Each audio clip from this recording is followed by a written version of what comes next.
Jadi bohong kalau Lutfi menyaksikan wafatnya Mbah Malik bin Ilyas. Dan narasi 40 hari sebelum wafat Mbah Malik khalwat ditemani Lutfi bin Yahya, ini juga bohong besar. Assalamualaikum warahmatullahi wabarakatuh.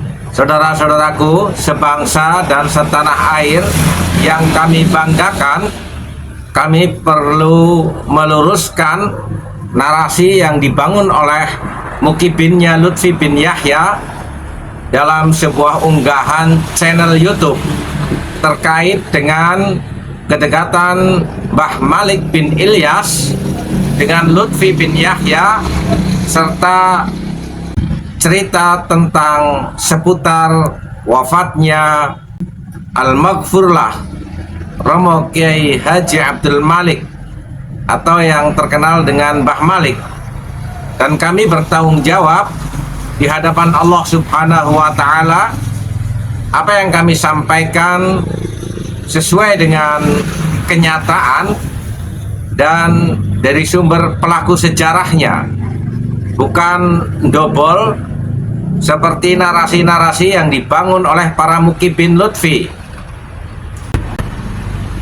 Ini kami catat apa yang perlu kami luruskan terkait kedekatan Mbah Malik dengan Lutfi bin Yahya.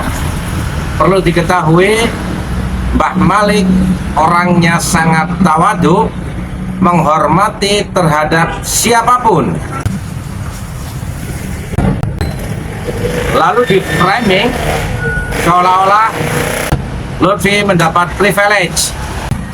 Yang kedua, tentang statement Pondok Kedung Paruk, Pondok Bani Malik dipasrahkan ke Lutfi bin Yahya, atau penanggung jawabnya dipasrahkan ke Lutfi bin Yahya, ini bohong besar.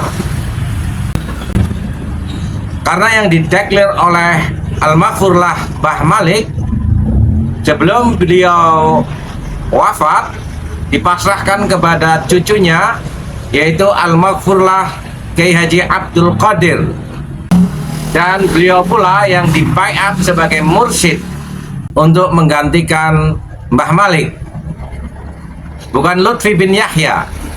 Rekayasa seolah-olah Lutfi adalah penguasa Kedung Paruk setelah wafatnya Kiai Haji Abdul Qadir. Kebetulan tidak ada mursyid penerusnya,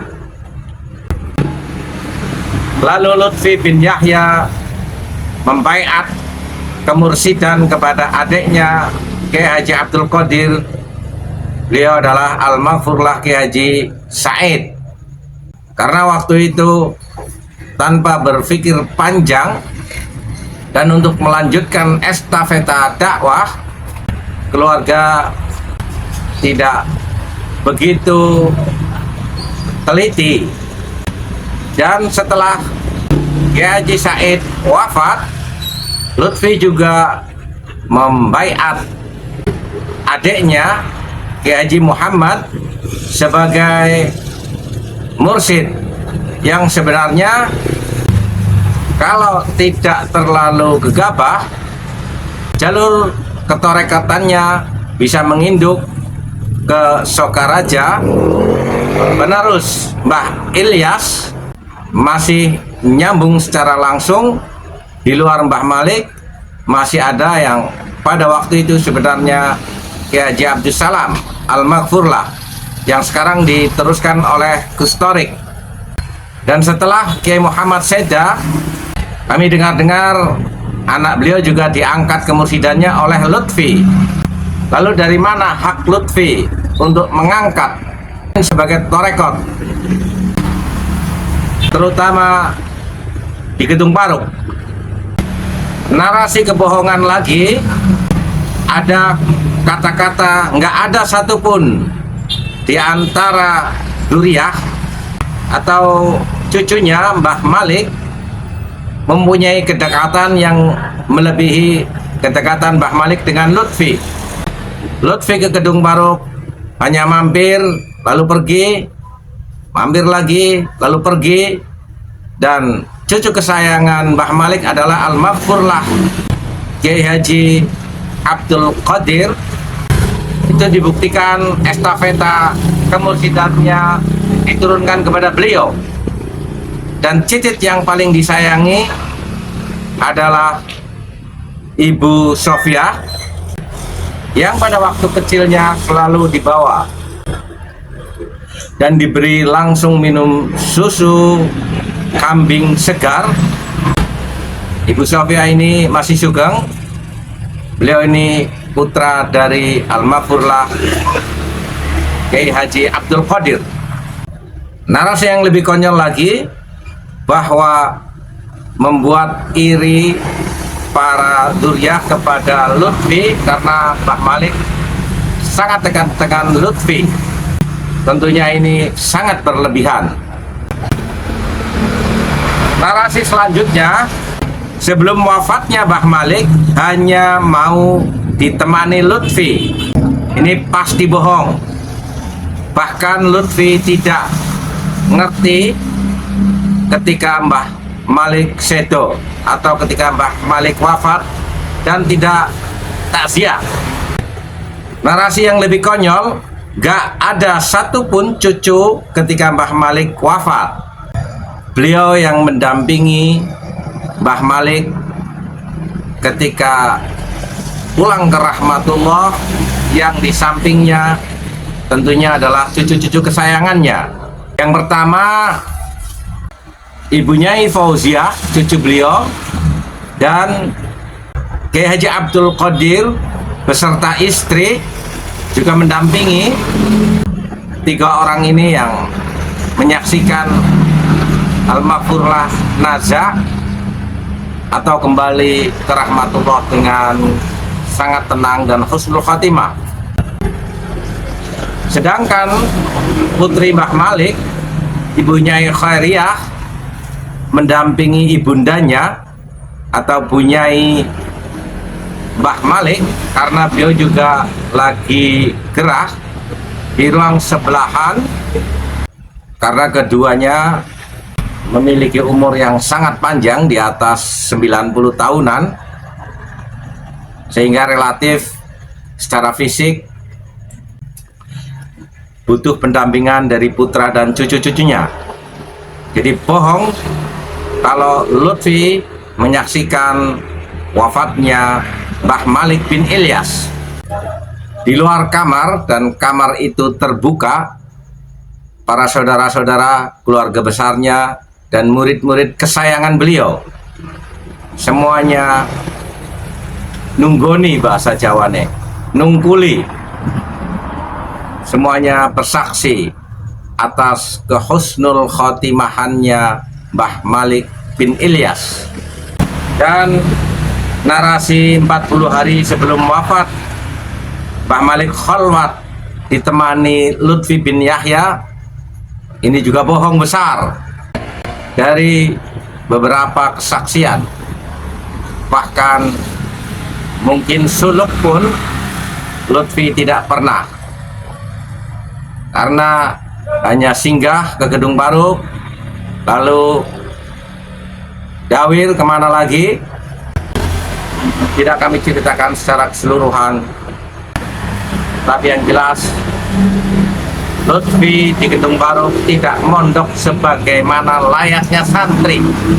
Jadi sangat aneh kalau tahu-tahu bahkan sekarang mengaku mursyid Syadziliyah, mendapat kebaiatan mursyidnya dari Mbah Malik. Mbah Malik mengembangkan Tarekat Qadiriyah Al-Khalidiyah, bukan Syadziliyah. Bahwa beliau mungkin memiliki beberapa tarekat, iya, tetapi yang dikembangkan oleh beliau adalah Tarekat Qadiriyah Al-Khalidiyah, bukan Syadziliyah seperti yang diklaim oleh Lutfi bin Yahya. Saudara-saudaraku sebangsa dan setanah air, ini perlu diluruskan karena kebohongan, pembelokan sejarah berimplikasi yang sangat panjang terhadap keberlangsungan kehidupan berbangsa dan bernegara, dan anak cucu kita kelak tidak kehilangan orientasi sebagaimana yang dibangun kebohongan oleh para Khabib Dobolowi, seolah-olah mereka lah yang berjasa. Padahal real, para Khabib Dobolowi didatangkan ke Indonesia, ke Nusantara pada saat itu oleh penjajah Belanda, dijadikan sebagai antek-anteknya, diangkat menjadi kapiten-kapiten Arab yang dijadikan jongosnya untuk melawan perjuangan pribumi Nusantara mengusir penjajah Belanda kafir. Kami sangat terpaksa ngonten dengan tema ini. Mudah-mudahan ini bisa dimaklumi sebagai sebuah pelurusan sejarah melawan kebohongan. Narasi-narasi yang dibangun oleh mukibinnya Lutfi bin Yahya, siapapun mereka, kami berani mengucapkan, wallahi, apa yang kami sampaikan bukan dobol. Apa yang kami sampaikan sesuai dengan yang terjadi. Dan beliau-beliau para saksi masih banyak yang hidup yang menyaksikan wafatnya almarhumlah Mbah Malik bin Ilyas.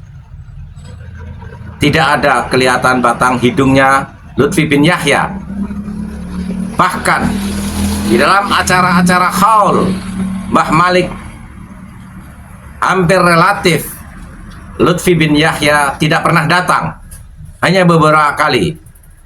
Dan setelah terkuaknya kebohongan Lutfi bin Yahya memba'alawikan Mbah Ilyas, mulai khalq 1 tahun yang lalu dan kemarin pada tanggal 30 September, Lutfi bin Yahya bisa kami katakan tidak berani datang ke Gedung Paruh, karena Bani Ilyas juga membutuhkan klarifikasi tabayun dari Lutfi bin Yahya atas apa yang dia lakukan selama ini, kekurangan ajarannya memba'alawikan Mbah Malik bin Ilyas bin Yahyakan.